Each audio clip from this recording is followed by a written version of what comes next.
আমি ভারত সরকারের প্রতি আহ্বান জানাচ্ছি, আগামী 25শে ডিসেম্বরের মধ্যে আপনারা খুনি মৃত্যুদণ্ডপ্রাপ্ত শেখ হাসিনা এবং আসাদুজ্জামান খান কামাল এবং হাদির হত্যাকারী হাদির উপরে আততায়ী যারা ছিল, তারা যদি ভারতে আশ্রয় নিয়ে থাকে তাদেরকে 25শে ডিসেম্বরের মধ্যে আপনারা হস্তান্তর করুন, প্রত্যর্পণ করুন।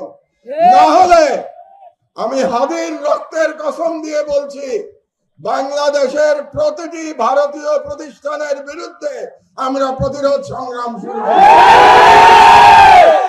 আমি সরকারের প্রতি আহ্বান জানাচ্ছি, 25 তারিখের মধ্যে যদি এই খুনিদের পাঠিয়ে দেওয়া না হয় বাংলাদেশে, তাহলে বাংলাদেশে কর্মরত প্রতিটি ভারতীয়ের ওয়ার্ক পারমিট বাতিল করতে হবে।